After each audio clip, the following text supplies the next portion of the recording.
Beyonce put her song out and it Show Me Love and you're trending every. The song was written 6 years before it got to Beyonce.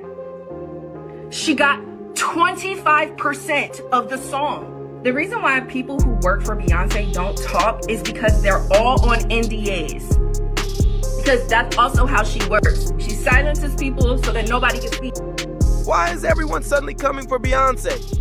This time, the heat is on her for allegedly stealing from black artists, and it's not the first time this storm has hit. Every time she drops new music, whispers about shady credit moves start buzzing louder, and people are saying it's getting impossible to brush off anymore. The wild part? Fans claim she's already been caught before for playing games with songwriting credits, but this latest scandal is on another level.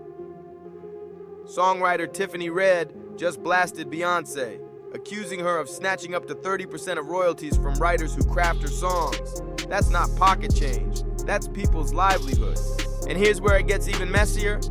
Beyonce isn't staying quiet this time. She's finally clapping back at the accusations, and the way she's planning to handle it will leave you shook.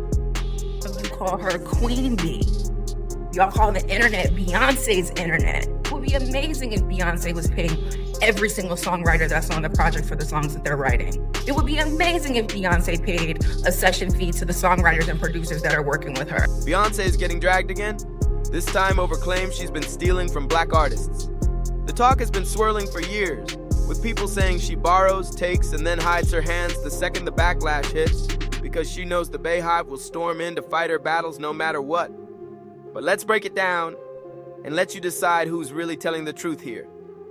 When she dropped Renaissance Act the 1 in 2022, it wasn't just music that made waves, it came wrapped in non-stop controversy. And the noise around it?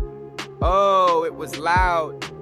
First up, Azalea Banks popped off in classic Azalea fashion, messy, loud, and calling Beyonce out for stepping into house music instead of staying in her R&B lane. But that was only the start of the storm, because soon after, another mess landed, one that was way more serious. Turns out Beyonce dropped the track Break My Soul, which samples Robin S.'s iconic hit Show Me Love. But here's the kicker. Robin S. had no idea her song was even used. She only found out because her own son called her like, "Mom, you're trending on social media right now." Imagine finding out through your kid that one of the world's biggest stars just flipped your record without even giving you a heads up. Doesn't have to be confirmed. The singer knows her songs. And my son called me and he's like, Mom, you're trending all over the place. You know, Beyonce put her song out and it Show Me Love and you're trending everywhere. Beyonce tried smoothing things over with Robin, but the way it all went down raised even more eyebrows. Not long after the backlash kicked up, Robin hopped on Instagram to show off a surprise gift from Queen Bey herself, flowers with a card attached. Robin proudly shared it, saying, "Look at my gift that was just delivered. Please read the card." 2 generations of legacies coming together. Beyonce, you are now a part of my legacy, and I'm a part of your legacy. Let's ride the wave, baby. May you continue to be that beacon of light, that ray of sunshine, and the hope for generations to come, always in my heart. But here's where it got shady. Robin later deleted that whole post. Fans instantly started speculating that things between her and Beyonce weren't nearly as sweet as she made it seem for the gram. And to make it even more suspicious, during a quick street interview with TMZ, Robin admitted she never actually heard back from Beyonce after receiving the flowers, which only fueled the rumors that this peace offering was just for show. I know that you had said that you were hoping to hear from Beyonce. Have you heard from her? I'll never give up hope. Yeah? Do you have any message for Beyonce now? Keep doing what you're doing. Yeah? Robin didn't hold back either. She threw some slick shade straight at Beyonce by saying Chris Brown's sample of her song was way better than the one Beyonce put out. Now that's a bold comparison. I've had a lot of great people sample your song. I love it. Which song that is your favorite? Gosh. Out of all the people who sampled my song? Yes. I think I like Chris Brown. Really? Yeah. Okay. I'm a big fan of Chris Brown. Okay. So clearly, something was brewing behind the scenes that the public didn't fully catch. Because between Robin deleting her post and admitting Beyoncé ghosted her, the shade was heavy. Then Azealia Banks jumped in with a wild claim that Beyoncé allegedly strong-armed Robin into making that gushy Instagram post, promising to do right by her, only to snatch that promise back later. Azealia went off writing, "Since B is out here pretending to support black divas with bouquets of wildflowers after stealing their art, arrogantly assuming they don't have money for legal counsel, and muscling them into making stock PR statements to cover up this messy album rollout. Now that's one brutal accusation, but it didn't stop there.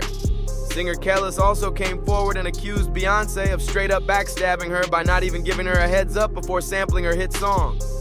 Beyoncé used the sample in her track Energy, and Kellis was furious about being left out of the loop. To be fair though, Kellis doesn't technically own the rights to that song. She's been locked in a long and bitter fight with Pharrell Williams and Chad Hugo of the Neptunes, claiming they tricked her out of her masters.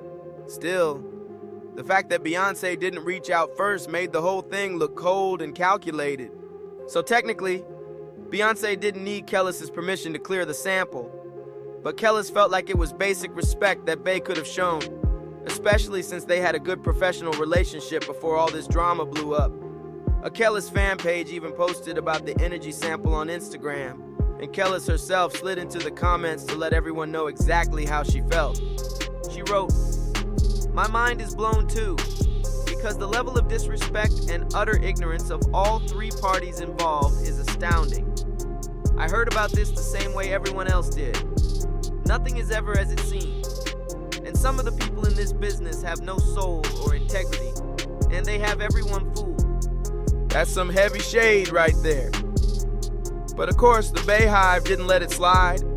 Fans instantly tried to spin the situation, claiming Kellis was just clout chasing and reaching for attention.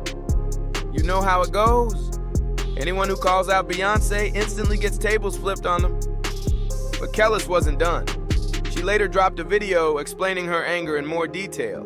According to her, it wasn't just about the legal side, it was about respect.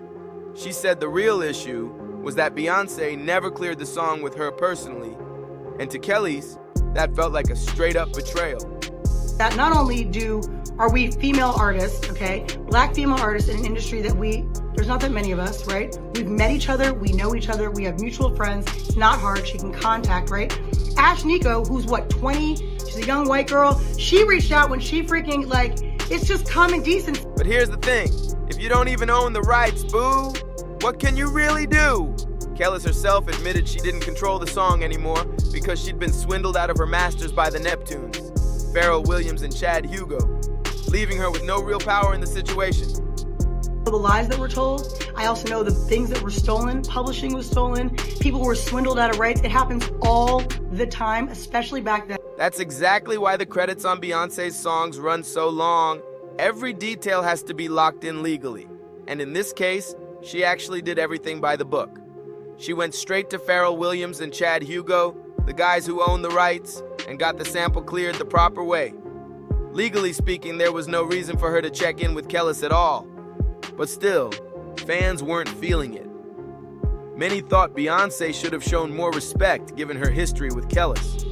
The situation hit harder because Beyoncé is famously strict about who gets to sample her own music, and she doesn't make it easy.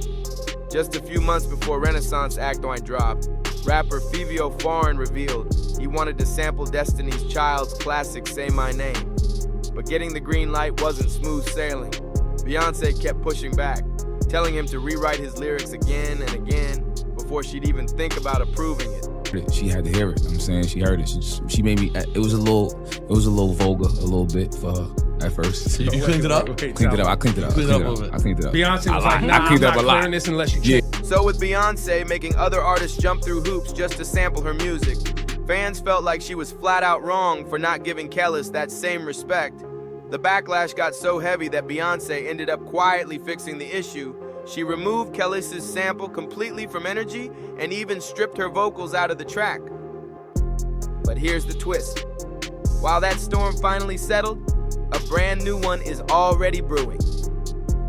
As Beyoncé gears up to drop Renaissance Act 2, Songwriter Tiffany Red went live and dropped bombshell claims that Bey is not only running shady business practices, but also pressuring victims into silence.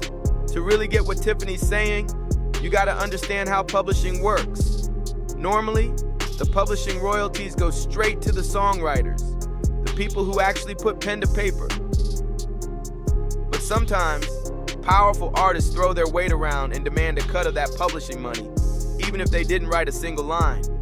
And according to Tiffany, Beyoncé has been doing exactly that. She's been accused of swooping in, taking the lion's share of the royalties, and then slapping her name on songs she didn't even write. And this isn't just speculation. She's already been caught red-handed before, lying about songwriting credits. Now with Tiffany stepping up, fans are starting to wonder if the Queen's empire is built on way more borrowed bricks than anyone realized. Take Beyoncé's track Bow Down, for example. She once claimed she wrote it because she was channeling her own anger and heartbreak. In an interview, she even said, "I went into the studio and had a chant in my head. It was aggressive, it was angry. It wasn't the Beyoncé that wakes up every morning. Imagine the person that hates you.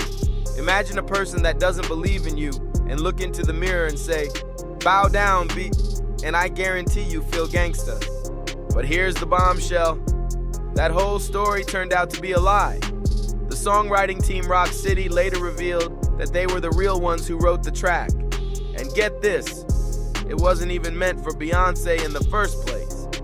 The song was originally pitched to Rihanna, but she passed on it, leaving it open for Beyoncé to claim. This is exactly why people keep calling her out for being shady with credits and publishing. Not only does her label already snatch up a massive chunk of the publishing money, but songwriters barely make anything these days as it is. And according to Tiffany Red, when those writers try to speak up, Beyoncé allegedly shuts them down quick, making it clear that going against her isn't worth the fight. And when songwriters try to push back, Beyoncé reportedly locks them in with airtight NDAs, making sure their voices never see the light of day. But here's where things got even spicier. Remember when Jay-Z blasted the Grammys for snubbing Beyoncé and not giving her Album of the Year? Well, Tiffany clapped back with some serious shade on Instagram. She wrote, "Maybe Beyoncé will win the Grammy for Album of the Year when she starts paying songwriters and stops taking publishing from them. I hear it's around 15 to 30%. By the way, Grammys don't pay the bills." That's a savage call out if there ever was one. And Tiffany wasn't done. She doubled down, hopping on video after video to drag Beyoncé's name and expose what she claims is the real truth about how the Queen runs her business. Is it not fair to come to the Queen about evolving her business practices? This is not the same music industry it was when she first started. Publishing makes far less money than it used to. If you're not writing a single, you're not making any money. So every percentage that we get of publishing matters because it's all we got. But does that stop her from taking publishing despite that? No. Would I like to see it change? Would other songwriters and producers like to see it change? Yes. Tiffany was clearly heated over the whole situation. So much so that she even hopped on a live streamed event, laying it all out for everyone to hear. Somebody yesterday, somebody's a manager of somebody who is a writer and producer on Renaissance, okay? The record is one of y'all faves. The song was written 6 years before it got to Beyoncé. She got 25% of the song. And here's the thing. The reason why people who work for Beyoncé don't talk is because they're all on NDAs. Because that's also how she works. She silences people so that nobody can speak. This whole situation is beyond messy. You'd expect better from Beyoncé, especially since her entire brand is built around feminism, empowerment, and equality. If these accusations are true, it's honestly disappointing to hear she might be treating other artists this way. But according to one insider, Beyoncé is completely unbothered. She allegedly feels she hasn't done anything wrong at all. From her perspective, she didn't hold a gun to anybody's head and force them to write for her. The writers made their own choice to sign NDAs, knowing exactly what they were walking into. So if they're complaining now, Bey supposedly thinks it's not her problem. It was their decision to play the game. But here's the kicker. Some dancers have even chimed in claiming Beyoncé doesn't pay songwriters the standard rates, flat out saying she don't pay. And let's be real, everybody can't be lying. If multiple voices from different corners of the industry are saying the same thing, that's enough to make people question what's really going on. So now I need to know what you think. Do you believe Beyoncé is really out here snatching people's publishing? Drop your thoughts in the comments below, hit that like button, share this video, subscribe for more updates, and I'll see you in the next one.